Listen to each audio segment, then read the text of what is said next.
For our inaugural session today morning, we have with us our chief guest, Sri Ravi Shankar Prasad, Honorable Minister for Communications, Electronics and Information Technology, and Law and Justice, Government of India.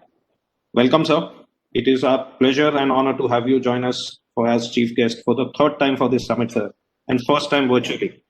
The last two times we had you in Delhi was in person, sir.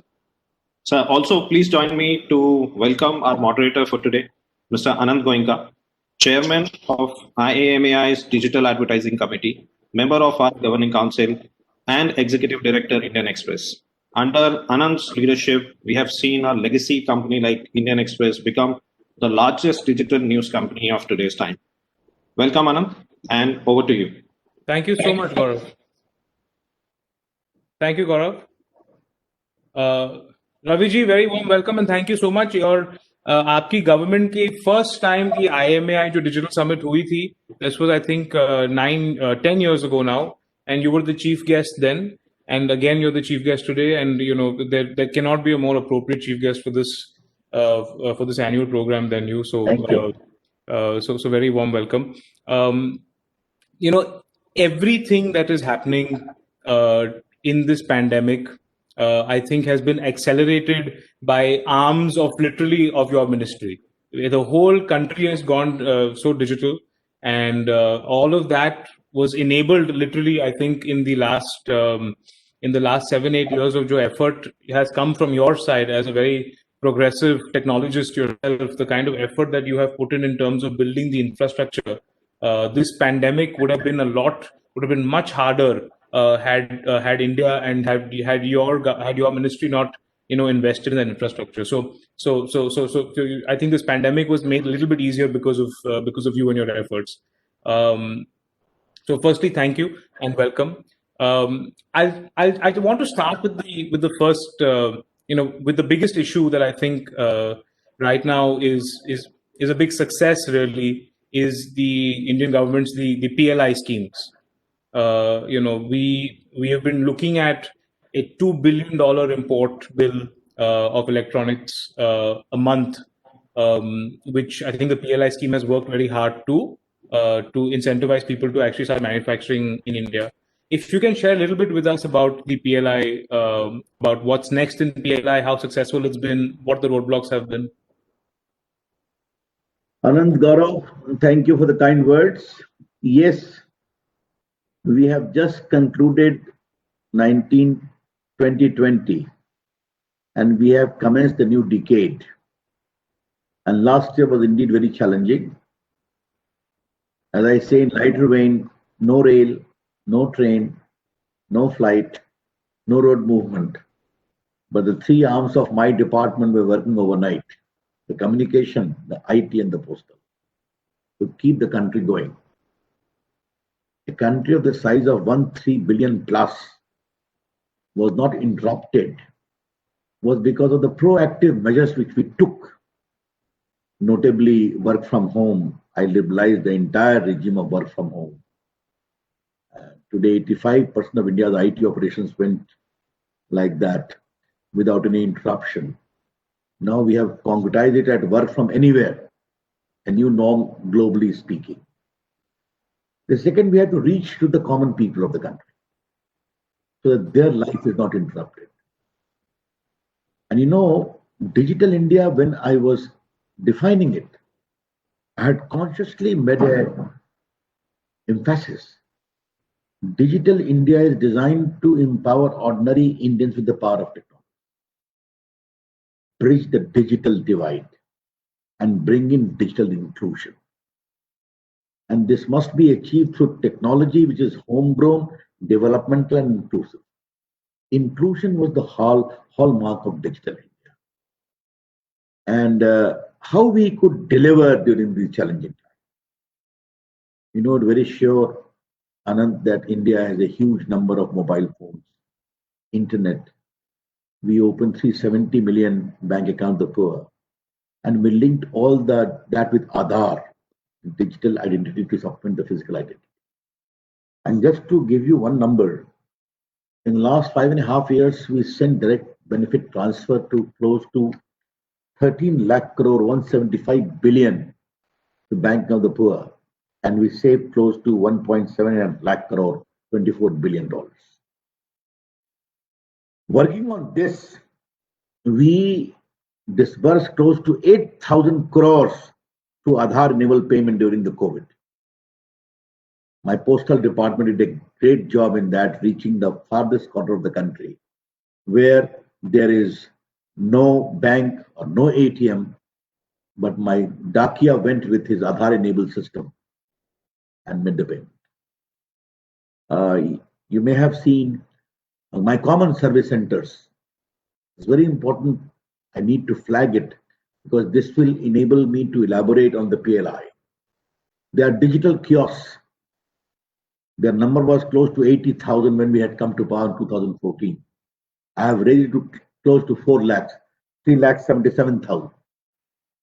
12 lakh boys and girls are involved in the entire country in digital delivery of services. From literacy to giving of land records to digital payment, a whole range of things. I asked them to establish e-Gramin stores to cater to the needs of the poor people in the far-flung areas of the country. All these are in small Kasbai towns and Gram Panchayat. Anand, you will be happy to know that 1.40 lakh e-Gramin stores are working, and they home deliver 15.50 lakh orders, having transactions worth 150 crores. Now, just understand the innovative spirit of Indians, how they responded during these challenging times. Arogya Setu, you know very well, contact tracing, nearly 16.77 crore downloads have been there. The Prime Minister announced optical fiber network to connect all the 6 lakh villages of India in 1,000 days in the last 15th of August. They are working in a very expeditious manner on that. We recently launched Vani. What is Vani? Public Wi-Fi, which even a chaiwala can operate, a grocery shop owner can operate. So these are indeed tectonic shift in the digital ecosystem. And I'm very happy to tell you that even in this vaccination, COVID digital platform is going to play a very crucial role in managing the logistic of vaccination data. Therefore, from vaccination to digital payment, to digital delivery of services, to direct benefit transfer, all this could fructify in a very effective manner because of the digital India ecosystem which we have laid down in the last 5 years. I'm not highlighting e-Kisan, e-Visa, e-Scholarship, which are e-Hospital, which are going on. I'm particularly highlighting what we could do in this pandemic. We hear a lot about Kisan these days. We also launched an e-Kisan platform. You'll be happy to know that close to 1,000 digital mandis are available on e-Kisan. And nearly 2 crore farmers are using it. And hundreds of crores of transactions have taken place.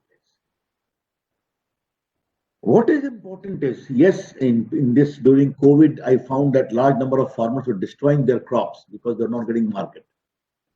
Then through CSC, we have developed an agriculture platform which links the producer and the trader, and the goods can be sold overnight.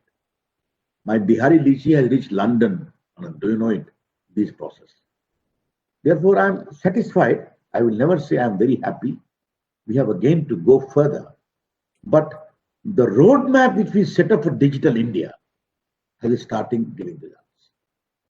Now, coming to your, yes, invoking my hat as a law minister, you'll be happy to know that 50 lakh cases have been conducted digitally during this pandemic when the courts were not working physically. Therefore, all the aspects we have been able to maintain without interruption is because of the digital ecosystem which we have been able to develop. Now, coming to the PLI, let me also give a basis for you and for your viewers and participants. When we had come to power in 2014, there were only 2 mobile factories. Now India is home to 268 mobile factories. We have become the second biggest mobile manufacturer in the world after China. And it is one of my pious wishes, if I can use that expression, to enable India to become number one. We are working on that because we have got talented young people, we have got ecosystem. And I'm very happy that Atmanirbhar Bharat is your theme of this interaction. Now, if you come with good policies, Anant, what happens?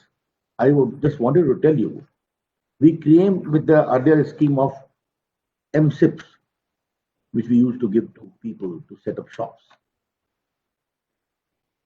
We spent just 1,000 rupee, 1,000 crores, mark my word, 1,000 crores. And the units ended up giving GST worth 34,000. Therefore, changing mindset is important.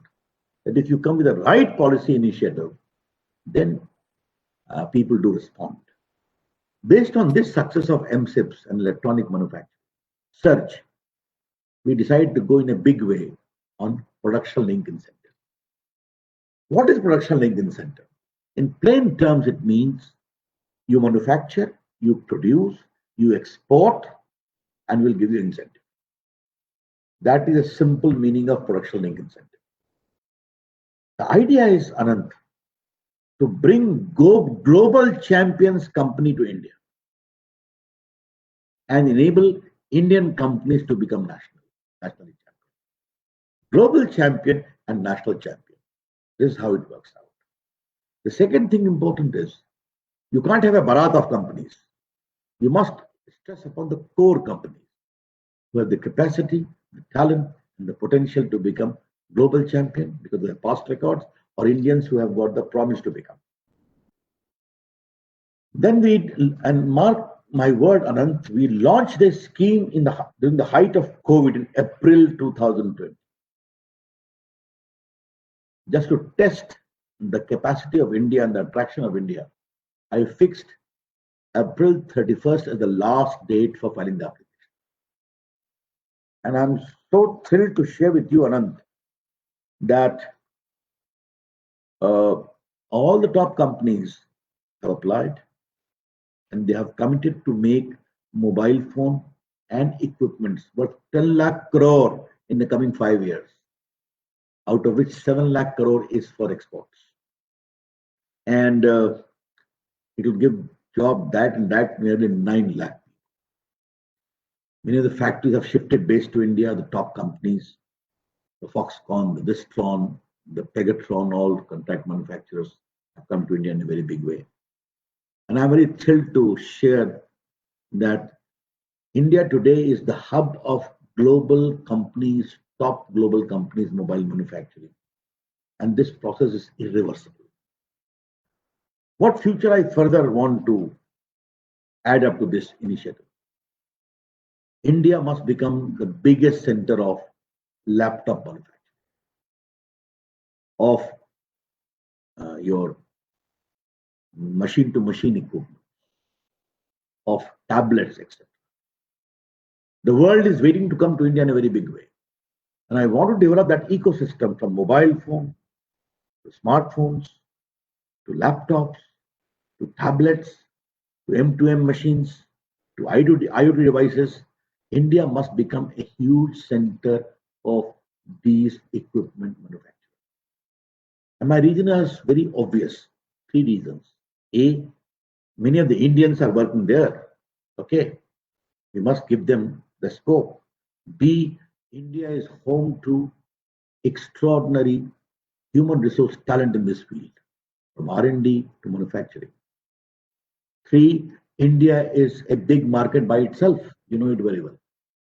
And lastly, obviously, the inspiring leadership of the Prime Minister Narendra Modi, because of which India is being looked towards differently these days. Okay.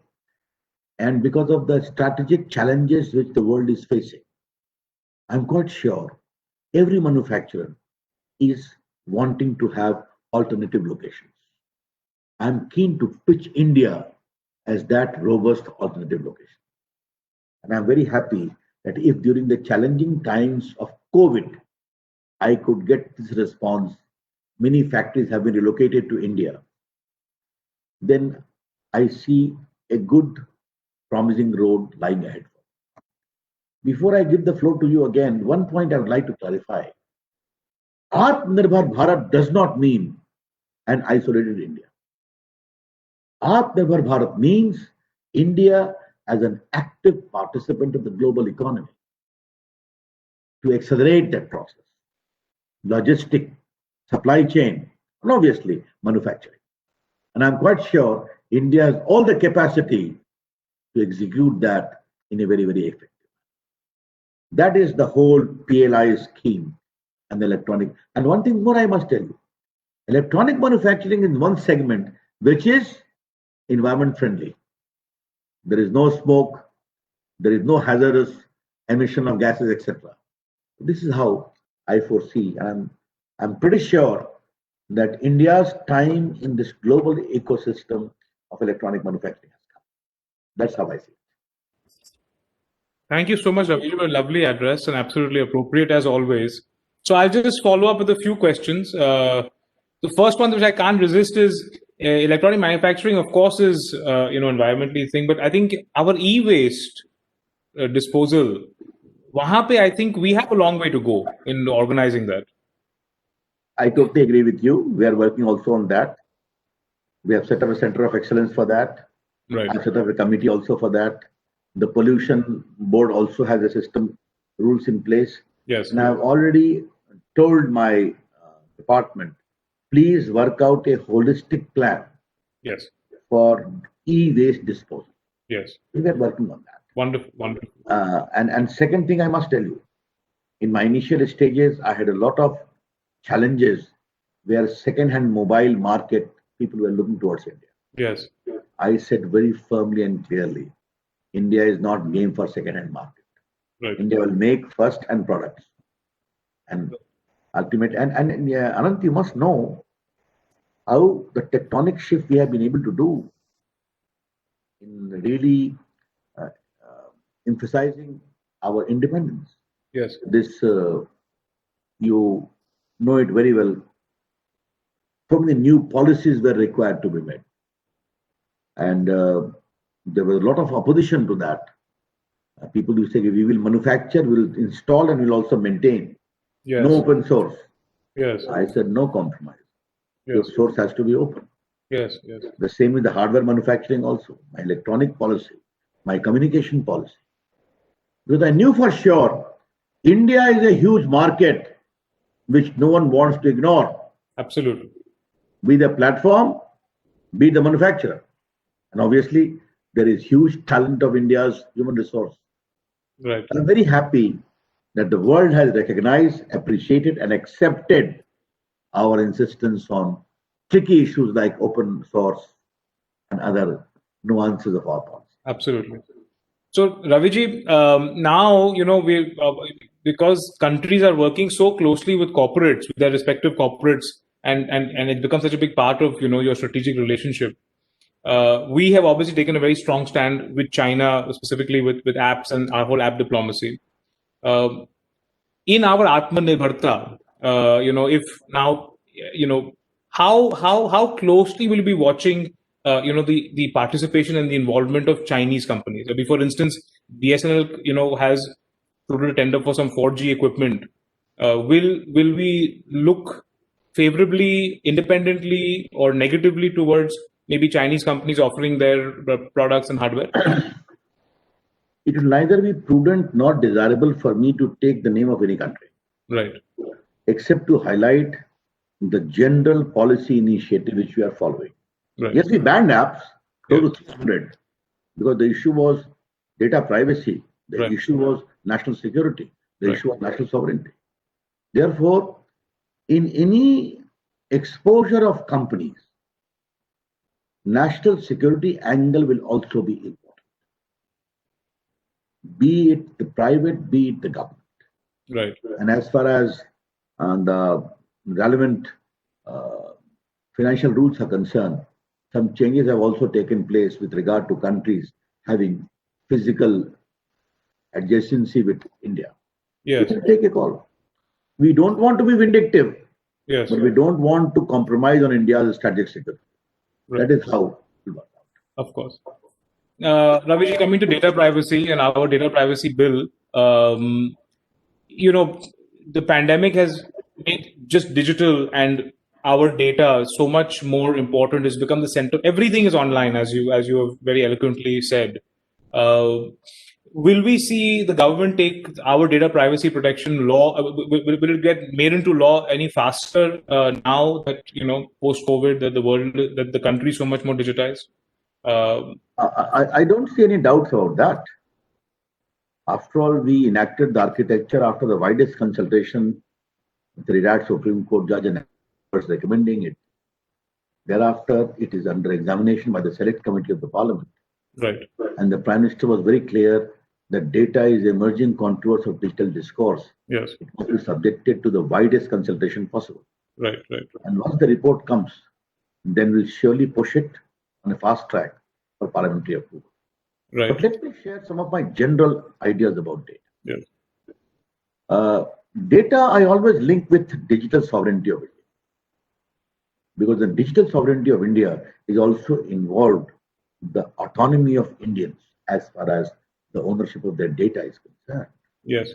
Therefore, the data must be procured through free consent voluntarily acquired. That data must be used for the objective for which it has been collected, number two. And the data fiduciary who procures that data must ensure proper safety and sanctity of that data. We have, as you know, very well aware, there are three categories: the critical data, which will remain in India; the sensitive data, which shall go with the consent, either an individual or the groups.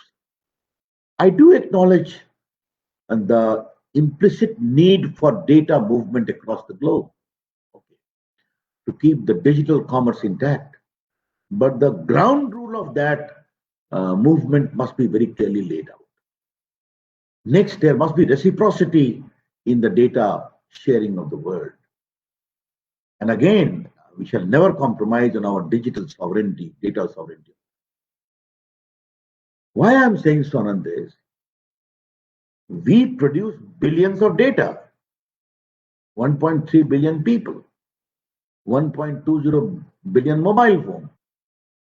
Indians are enjoying digital appetite like no one. We have welcomed that. Therefore, that aspect has to be kept in mind. The second thing, one of my very clear wishes, if I can share with you the future roadmap. I want India to become a big center of data economy. Data economy in the future. When I talk of data economy, I obviously means data cleaning, data processing, data innovation. If I can use that expression, data refinery. India has huge potential to become a data refinery. So many new data centers are also coming in private sector.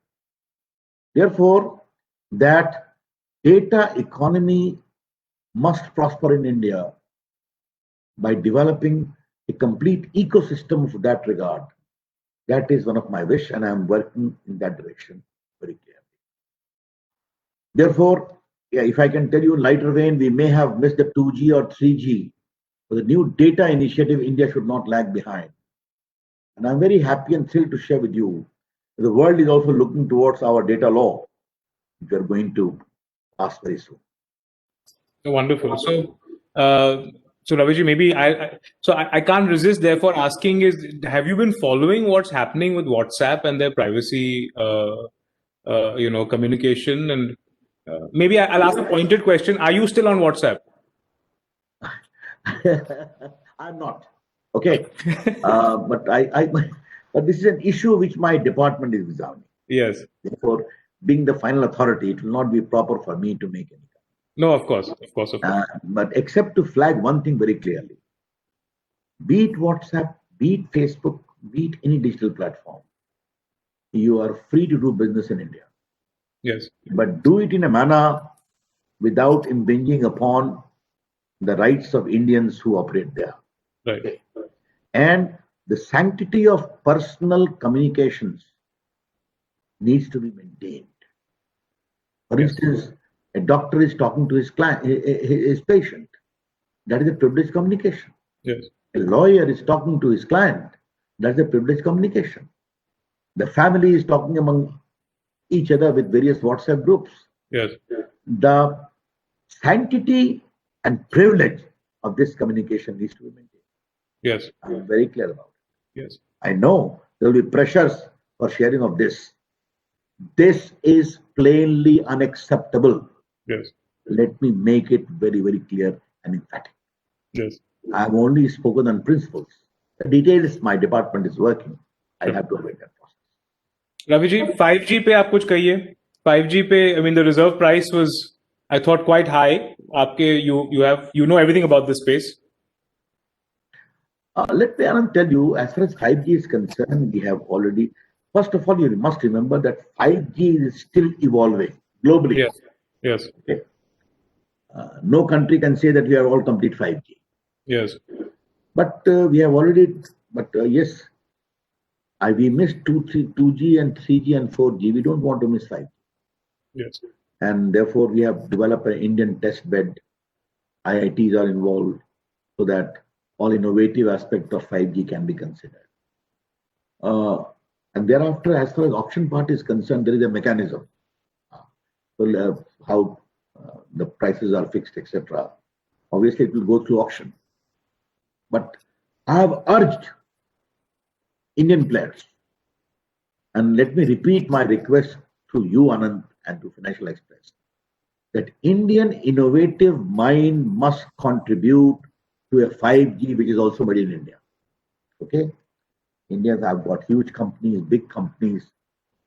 Therefore, let me give a headline to you today that this is a request from the Communication and IT Minister to Indian players to be proactive in creating an Indian 5G model. Why not? India is a digital power. 5G is the future. Second thing is 5G must be developed in order to enable inclusive character of its processes for healthcare, for education, for farming. Because Yes. Anand, we don't know, I know you have got great digital interest yourself. We don't know the dimension and the expansive nature of 5G ecosystem. Yes. It will be of great speed, I know for sure. Yes. But how much disruption it will cause? What shall be the earth-shaking consequences it will ensue? We don't know. I'm afraid we'll have to wait that. Now, the Yeah. cyber security angle is equally important, keeping country security in mind. But I'm very sure that whatever be the nature of the process, Indians' appetite for 5G would certainly be overpowering as a good commercial enterprise and a good innovative exercise. Now, you have moved with me in some parts of India when I was contesting elections. Yes. Yes. Never forget those memories. Good. I would recommend you keep on moving in different parts of India. I would They love are to. very educative. Of course. Have you seen even the commonest of people in the hinterland of India would love to have a smartphone? Yes. They tell me कि sir हम googling भी करते हैं अब. This Indeed. is exciting news for me. Yes. They have learned to Google, they get information. In the same process, I feel they would like to go for 5G also. Yes, you have to create the ecosystem and you will also have to create the safety walls. Both. This is how I foresee 5G. Wonderful. Ravi, you have time for one more? Or you want to Last, tell me. last? My last question, Ravi, I have to ask you on the payments. Now NPCI has put in a 30% cap, market share cap on payments platforms, whether it's Google Pay or Phone Pay or Paytm, whatever your payment platforms are. We have come in and put in a market share cap. How do you see this playing out? Do you see such market share caps being enforced by regulatory bodies on various other things as well? And what's your thinking behind it? This is a matter which requires some examination, to be very honest with you. Okay. Because it has implications both for me as an IT communication minister, It is implication both for me for the finance ministry. It is Yes. also implication for me for the RBI as the principal regulator. Yes. Okay. But let me share some of my general views. My general views are, Anand, that it is so exciting to see the growth of India's digital payment ecosystem. Yes. It was unbelievable. In fact, apart from digital India and electronic manufacturing, digital payments and startup movement. Can you know that 2020, we added 20 new unicorn startups, $1 billion plus Yes. during hard times of COVID. Yes. They attracted some of the huge, best venture funds also during those periods. Yes. The rise of India's startup movement and digital payment is phenomenal. And obviously, world players are keen to come to exploit this market, no problem there. But there has to be some clear ground rules. And I'm very clear, Anant, that while India is open to do business with digital platforms, delivery of services or digital payment or anything, but there has to be some clear norms. Okay. Europe has imposed tough norms. Okay. They're being asked to submit their replies to the various parliamentary committees in England and America. Yes. India is also no small country. Yes. We're a democracy governed by rule of law, and we would like the ground rule of their operations to be laid down in a proper lawful manner by the requisite regulator, which they need to follow. Such a pleasure, Raviji. So nice to talk to you. Thank you, Anant. Pleasure is mine too. Thank that you. I could get some time to exercise my digital experience with your imaginative mind. Huh? Hey, how lovely. Thank you. Thank you, Raviji. Thank you. Thank you very much, sir. Thank you, sir. Thank you, Thank you, Gaurav. Thank for you. your valuable side. So I'm requesting everyone to stay back and join us after a short break. Stay tuned. Thank you so much. Bye, Raviji. Thank you. Thank you. Thank you.